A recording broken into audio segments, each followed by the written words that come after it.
क्या कभी मतलब किसी ने इस बात पर गौर किया है कि जब कोई अजनबी किसी कमरे में दाखिल होता है हम्म। तो बस सिर्फ 5 सेकंड। हाँ, बिल्कुल। सिर्फ 5 सेकंड में ही आसपास के लोग उसके बारे में एक पक्की राय बना लेते हैं, बिना एक भी शब्द बोले। कोई इंसान इतना गहरा प्रभाव डाल सकता है कि वो तुरंत सबका पसंदीदा बन जाए। और ये कोई जादुई शक्ति नहीं है। हाँ, तो अगर कोई सिर्फ 5 सेकंड में किसी पर अच्छा इंप्रेशन बना सके तो लिटरली उसकी जिंदगी बदल सकती है। आज की हमारी इस गहरी चर्चा का विषय यही है। हम संचार विशेषज्ञ ली लॉन्ड्स के काम और उनकी मशहूर किताब how to talk to anyone के आधार पर इस बात की गहराई में जा रहे हैं। सही कहा। और इस गहरी चर्चा का हमारा मुख्य मिशन बहुत ही स्पष्ट है। संचार की दुनिया में सिर्फ ये मायने नहीं रखता कि इंसान क्या बोलता है, बल्कि असल में ये ज्यादा मायने रखता है कि वो कैसे बर्ताव करता है। लोग अक्सर सोचते हैं कि किसी को इम्प्रेस करने के लिए बहुत स्मार्ट बातें करनी होंगी। रिसर्च कुछ और ही कहती है। हम आज उन छोटी छोटी मनोवैज्ञानिक तकनीकों को डिकोड करेंगे जो किसी भी इंसान को तुरंत लाइकेबल बना सकती हैं। अगर कोई व्यक्ति पहले 5 सेकंड में सही प्रभाव छोड़ दे तो उसकी पूरी सोशल और प्रोफेशनल लाइफ बदल सकती है। और यहीं से उस 80% वाले नियम की शुरुआत होती है। कई बार लोगों को लगता है कि जब वे बोलना शुरू करेंगे तब उनकी असली पर्सनालिटी सामने आएगी। जो कि एक बहुत बड़ी गलतफहमी है। एग्जैक्टली असलियत यह है कि पहला शब्द मुंह से निकलने से पहले ही पहली छाप का 80% हिस्सा हमारी बॉडी लैंग्वेज तय कर चुकी होती है। आर्टिस्ट रॉबर्ट ग्रॉसमैन ने इसे एक बहुत ही शानदार तरीके से समझाया है। हाँ, उनका वो होलोग्राम वाला हाँ, कॉन्सेप्ट। हाँ वही। उनका मानना है कि विजुअल ऑब्जर्वेशन यानी किसी को सिर्फ देखकर ही उसके पूरे व्यक्तित्व को एक होलोग्राम की तरह समझा जा सकता है। एक इंसान का शारीरिक ढांचा और उसके हाव भाव उसके अंदर की पूरी कहानी बयां कर देते हैं। और पता है, ये होलोग्राम वाली बात सिर्फ एक कलात्मक विचार नहीं है। इसके पीछे बहुत गहरा इवोल्यूशनरी मनोविज्ञान काम करता है। मतलब हमारा दिमाग उसी तरह से वायर्ड है। बिल्कुल। इंसानी दिमाग को इस तरह से डिजाइन किया गया है कि वो खतरों को तुरंत भांप सके। जब कोई नया इंसान सामने आता है तो हमारा अवचेतन मन यानी सबकॉन्शियस माइंड सबसे पहले उसके शरीर के हाव भाव पढ़ता है कि क्या ये इंसान सुरक्षित है। हाँ, क्या ये सुरक्षित है, क्या ये भरोसेमंद है। ये सब कुछ सेकंड्स में तय हो जाता है। ये बात तो समझ आती है, लेकिन किसी को सुरक्षित और भरोसेमंद महसूस कराने का सबसे पहला कदम क्या होता है? अमूमन लोग किसी से मिलते ही तुरंत एक स्माइल दे देते हैं, जो कि सबसे आम बात है। लेकिन ली लॉन्ड्स ने एक तकनीक का नाम दिया है द फ्लडिंग स्माइल। अब अगर मैं इसे थोड़ा क्रिटिकली देखूं तो क्या किसी को देखकर अचानक रोकना और फिर मुस्कुराना थोड़ा अजीब या कह सकते हैं क्रीपी नहीं लगेगा? ये बहुत ही लाजवाब सवाल है और यहीं पर लोग सबसे बड़ी गलती करते हैं। फ्लडिंग स्माइल का मतलब किसी को घूरना बिल्कुल नहीं है। अच्छा, तो फिर ये कैसे अलग है? ये सिर्फ एक माइक्रोसेकंड यानी पलक झपकने जितने समय का ठहराव है। जब लोग किसी से मिलते ही तुरंत एक झटके में मुस्कुरा देते हैं तो दिमाग उसे एक रिफ्लेक्स या बनावटी मुस्कान मानता है। जैसे कोई कस्टमर केयर एग्जीक्यूटिव हर ग्राहक को देखकर मुस्कुराता है। बिल्कुल सही उदाहरण। लेकिन जब कोई किसी इंसान को देखता है, एक पल के लिए रुकता है, उसके चेहरे को पढ़ता है और फिर एक गर्मजोशी भरी मुस्कान देता है जो आंखों तक पहुंचती है, तो ये एक कस्टमाइज्ड सिग्नल भेजता है। मतलब सामने वाले को ये लगता है कि ये मुस्कान सिर्फ और सिर्फ उसी के लिए है, किसी और के लिए नहीं। एग्जैक्टली। ये सामने वाले के दिमाग में डोपामाइन रिलीज करता है। उसे महसूस होता है कि उसकी मौजूदगी ने आपको खुश किया है और ये सब कुछ 1 सेकंड के भी 10वें हिस्से में हो जाता है। अरे वाह, ये सच में एक बहुत ही सूक्ष्म लेकिन पावरफुल तकनीक है।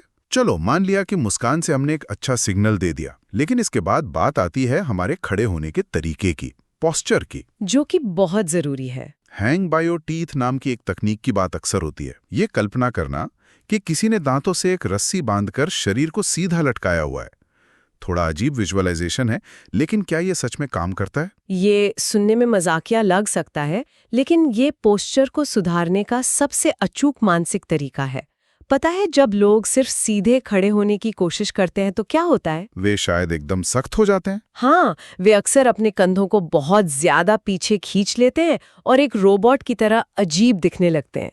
लेकिन जब कोई ये कल्पना करता है कि वो दांतों से लटका हुआ है तो उसकी रीढ़ की हड्डी स्वाभाविक रूप से सीधी हो जाती है, सिर थोड़ा ऊपर उठता है और शरीर में एक हल्कापन रहता है। बिल्कुल, ये आत्मविश्वास से भरा पोस्चर देता है, बिना किसी अकड़न के। लेकिन एक बात सोचो, अगर कोई इस शानदार पोस्चर के साथ खड़ा हो और उसके पैर लगातार कांप रहे हों या हाथ बार बार चेहरे पे जा रहे हों, तो मुझे लगता है वो सारा आत्मविश्वास एक सेकंड में हवा हो जाएगा। 100%।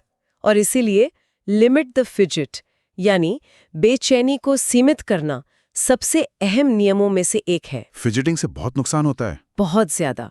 जब कोई इंसान बातचीत के दौरान बार बार हाथ पैर हिलाता है, अपने बालों से खेलता है या चेहरे को बार बार छूता है, तो इवोल्यूशनरी नजरिए से हमारा दिमाग इसे नर्वस एनर्जी या खतरे के रूप में पढ़ता है। मतलब पुराने जमाने में जब इंसान नर्वस होता था तो इसका मतलब था कि आसपास कोई शिकारी है। हाँ, और आज के कॉर्पोरेट या सोशल माहौल में फिजिटिंग करने वाले इंसान को हमारा दिमाग अवचेतन रूप से कमजोर या झूठा मान लेता है। क्या बात है। जब कोई इंसान पूरी तरह स्थिर और शांत रहता है तो उसकी बातों का वजन अपने आप बढ़ जाता है। यानी शारीरिक स्थिरता विश्वसनीयता की पहली सीढ़ी है।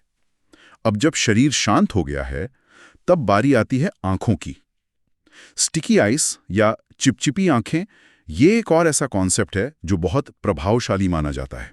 हाँ, ये आई कांटेक्ट का नेक्स्ट लेवल है। लेकिन इसमें भी वही घूरने वाला रिस्क है। लगातार आई कांटेक्ट बनाए रखना एक गहरा सम्मान तो पैदा करता है, लेकिन इसे बिना आक्रामक लगे कैसे किया जाए?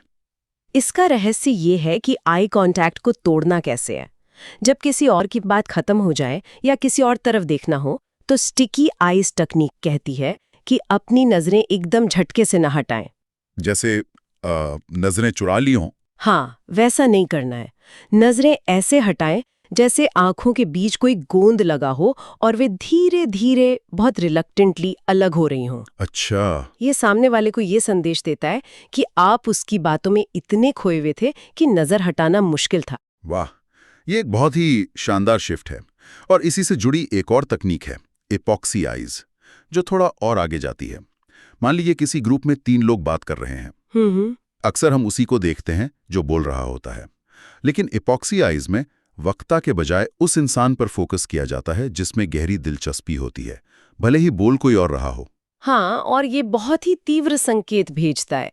जब कोई इंसान किसी ऐसे व्यक्ति को देखता है जो उस वक्त बोल नहीं रहा है, तो वो उसे लिटरली ये बता रहा होता है कि मेरे लिए ये मायने नहीं रखता कि कमरे में आवाज किसकी गूंज रही है, मेरे लिए तुम्हारी प्रतिक्रिया सबसे ज्यादा मायने रखती है। ये तो किसी को बहुत खास महसूस कराने का तरीका हो गया। बिल्कुल, ये रोमांस या बहुत ही गहरे पेशेवर रिश्तों में एक जादुई असर करता है। आंखों के बाद एक और बुनियादी चीज है जो इंसानी जरूरत से जुड़ी है। हर इंसान की ये बुनियादी जरूरत होती है कि उसे खास महसूस कराया जाए। इसके लिए सोर्स में बिग बेबी पिवट का विचार दिया गया है, जो बहुत ही दिलचस्प है। हाँ, वेंट्रल फ्रंटिंग वाला कॉन्सेप्ट। जी। जब कोई किसी नए इंसान से मिले तो उसे अपना शरीर पूरी तरह उसकी तरफ घुमा लेना चाहिए। लेकिन क्या सच में सिर्फ शरीर घुमाने से इतना फर्क पड़ता है? बहुत बड़ा फर्क पड़ता है। इसे हेलो ओल्ड फ्रेंड विजुअलाइजेशन से जोड़कर देखिए। जब हम किसी छोटे बच्चे या बहुत पुराने दोस्त को देखते हैं, तो हम सिर्फ गर्दन घुमाकर हाय नहीं कहते। हम पूरा घूम जाते हैं। हाँ, हम अपना पूरा धड़ यानी टॉर्सो उनकी तरफ घुमा लेते हैं। मनोविज्ञान में इसे वेंट्रल फ्रंटिंग कहते हैं। Ventral fronting. हाँ, शरीर के सबसे नाजुक हिस्से, छाती और पेट को किसी की तरफ पूरी तरह खोल देना, ये दर्शाता है कि मुझे तुमसे कोई खतरा नहीं है और मैं तुम्हें पूरी तवज्जो दे रही हूँ। और जब कोई अजनबी के साथ भी ऐसा करता है तो सामने वाले का दिमाग तुरंत सुरक्षा और अपनेपन का सिग्नल कैच कर लेता है। एग्जैक्टली। ये बहुत ही पावरफुल है। यानी अगर हम दिमाग को ये यकीन दिला दें कि हम किसी अपने से मिल रहे हैं, तो हमारी बॉडी लैंग्वेज खुद ब खुद उस गर्माहट को ले आएगी। ठीक है, तो हमने 5 सेकंड का जादू चला दिया, बिना बोले एक अच्छी छाप छोड़ दी। पहला स्टेप पार कर लिया। लेकिन हाय कहने के बाद क्या? जब असल में शब्द शुरू होते हैं तो कई बार वो बना बनाया प्रभाव टूट जाता है। स्मॉल टॉक को मास्टर कैसे किया जाए? हाय कहने के बाद का सबसे पहला और जरूरी कदम होता है मूड और टोन मिलाना। इसे मूड मैच कहते हैं। अक्सर लोग ये गलती करते हैं कि वे अपनी ही एनर्जी लेकर बातचीत में कूद पड़ते हैं। जैसे अगर कोई बहुत शांत और थका हुआ बैठा हो और मैं अचानक बहुत तेज आवाज में बोलूं, अरे वाह क्या शानदार दिन है, तो वो शायद इरिटेट हो जाएगा ना। एकदम सही। कनेक्शन बनाने के लिए ये जरूरी है कि सामने वाले की भावनात्मक ऊर्जा और उसकी आवाज के टोन से अपनी टोन मिलाई जाए। अगर सामने वाला शांत है तो शांति से और धीमी आवाज में बात शुरू करनी चाहिए। इसे मिररिंग कहते हैं ना, मिररिंग। इंसानी दिमाग में मिरर न्यूरॉन्स होते हैं जो हमें दूसरों की भावनाओं को महसूस करने में मदद करते हैं। जब हम किसी के मूड को मैच करते हैं तो हम अनजाने में उसे ये कह रहे होते हैं कि मैं तुम्हारी दुनिया को समझती हूँ। ये तो हो गया जब बातचीत शुरू हो जाए, लेकिन अगर बातचीत शुरू करने का कोई बहाना ही ना मिल रहा हो, अजनबियों के बीच?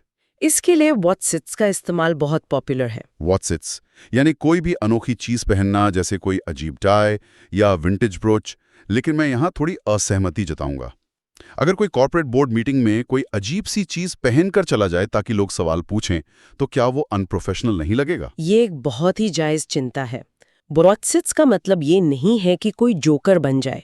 इसे माहौल के हिसाब से बहुत ही टेस्टफुल तरीके से इस्तेमाल करना होता है। मतलब कोई सटल चीज। हाँ, कॉर्पोरेट सेटिंग में ये एक बहुत ही क्लासिक और अनोखी घड़ी हो सकती है, या एक खास तरह का पेन, या लैपटॉप पर लगा कोई दिलचस्प स्टिकर। मकसद सिर्फ आइस ब्रेकर ढूंढना है। बिल्कुल, मकसद सिर्फ इतना है कि अगर कोई अजनबी बात शुरू करना चाहता है तो उसके पास एक सुरक्षित विषय हो। अरे ये पिन कहाँ से लिया, ये मौसम की बोरिंग बात करने से कहीं ज्यादा आसान और व्यक्तिगत है। समझ गया।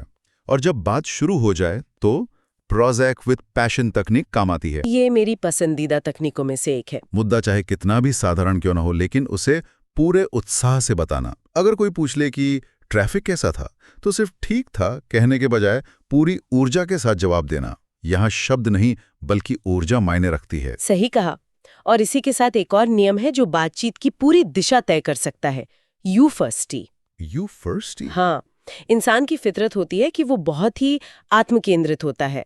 हम अपने वाक्यों की शुरुआत हमेशा मैं से करते हैं। मुझे लगता है कि मैं ये कहना चाहती हूँ कि, जो कि बहुत आम है। लेकिन जब कोई इंसान अपने वाक्यों को इस तरह से फ्रेम करता है कि शुरुआत सामने वाले को संबोधित करके हो, जैसे आपके लिए ये कैसा रहा, या आपको ये देखकर क्या लगा, तो जादू होता है। मतलब हम शब्दों को इस तरह घुमा रहे हैं कि श्रोता को लगे कि पूरी बातचीत उसी के इर्द गिर्द घूम रही है।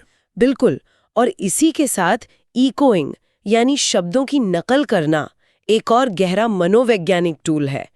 अगर सामने वाला अपने काम को प्रोफेशन कहता है तो आपको सिर्फ जॉब नहीं कहना चाहिए, आपको भी प्रोफेशन ही कहना चाहिए। उनके ही शब्द इस्तेमाल करना। हाँ, जब लोग एक ही तरह के विशिष्ट शब्दों का इस्तेमाल करते हैं तो अचेतन स्तर पर एक कबीला या परिवार जैसी फीलिंग आती है। ऐसा लगता है कि हम एक ही भाषा बोलते हैं। ये सच में एक पुल बनाने जैसा है। अच्छा, अभी तक तो हमने आमने सामने की बातचीत की बात की, लेकिन आज के समय में बहुत सी बातें फोन कॉल पर होती हैं या वीडियो के बिना सिर्फ आवाज के जरिए होती हैं, जो कि एक अलग ही चैलेंज है। इस मामले में एक बहुत ही दिलचस्प कहानी मुझे याद आती है, रानी नाम की एक महिला की। फोन पे जब रानी बात करती थी तो वो बहुत ही रूखी और नीरस लगती थी, लेकिन जब लोग असल में उससे मिलते थे तो उसकी मुस्कान और उसकी पूरी बॉडी लैंग्वेज इतनी आकर्षक होती थी कि लोग हैरान रह जाते थे। ये क्लासिक समस्या है।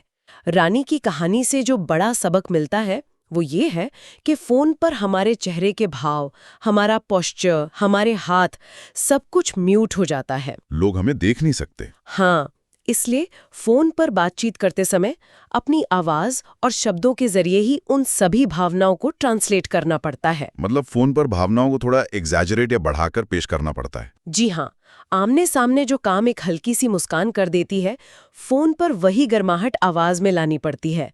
फोन पर फ्लडिंग स्माइल आपकी आवाज में सुनाई देनी चाहिए। ये बहुत ही प्रैक्टिकल सलाह है। अब अगर फोन से हटकर किसी बड़ी पार्टी या नेटवर्किंग इवेंट की बात करें तो वहां का माहौल बिल्कुल अलग होता है। कमरे में घुसते ही अक्सर लोग नर्वस हो जाते हैं और फोन देखने लगते हैं या सीधे खाने की टेबल की तरफ भागते हैं। हाँ, ये नर्वस एनर्जी का नतीजा है। यहीं पर द डोरवे पॉज का विचार सामने आता है। कमरे में घुसते ही कुछ सेकंड के लिए दरवाजे पर रुकना। और ये कोई अहंकार दिखाने के लिए नहीं है।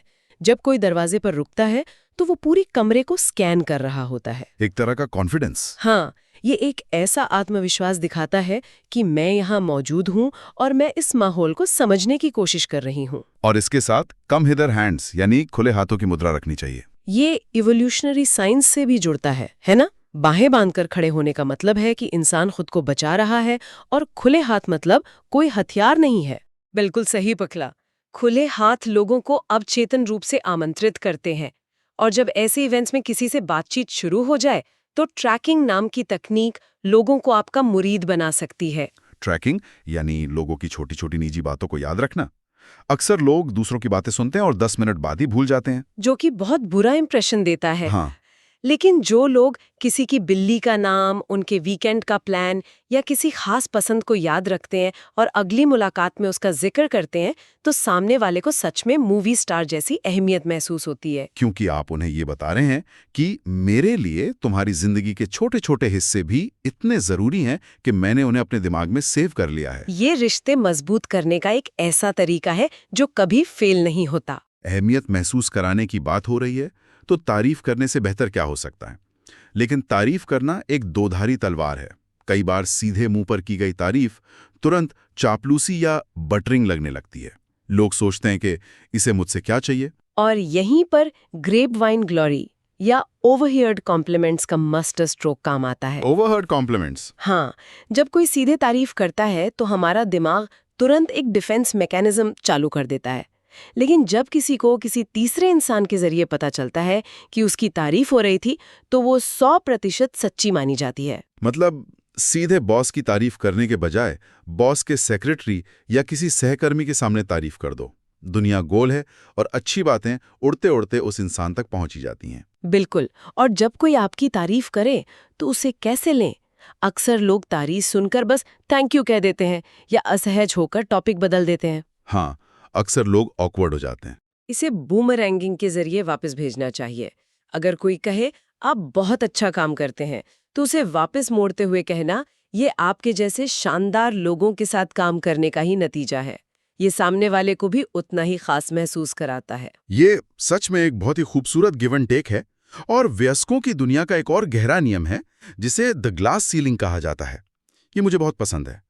अक्सर हम देखते हैं कि जो सच में सफल और परिपक्व लोग होते हैं, वे दूसरों की छोटी-मोटी गलतियों को पूरी तरह नजरअंदाज कर देते हैं। हाँ, अगर किसी से पानी का गिलास गिर जाए या बोलते बोलते जुबान फिसल जाए, तो वे कभी उस पर हंसते नहीं हैं या उसे बड़ा मुद्दा नहीं बनाते। वे ऐसे बर्ताव करते हैं जैसे कुछ हुआ ही नहीं। वे सामने वाले को शर्मिंदा होने से बचा लेते हैं। ये कोई तकनीक नहीं है, ये उच्च कोटि की एम्पैथी है। ये दूसरों का सम्मान बनाए रखने की एक ऐसी कला है जो किसी भी इंसान को भीड़ से अलग और महान बनाती है। तो चलिए इस पूरी गहरी चर्चा की मुख्य बातों को एक बार समेट लेते हैं। हमने शुरुआत की इस बात से कि कैसे पहला शब्द बोलने से पहले ही 80% प्रभाव बॉडी लैंग्वेज तय कर देती है।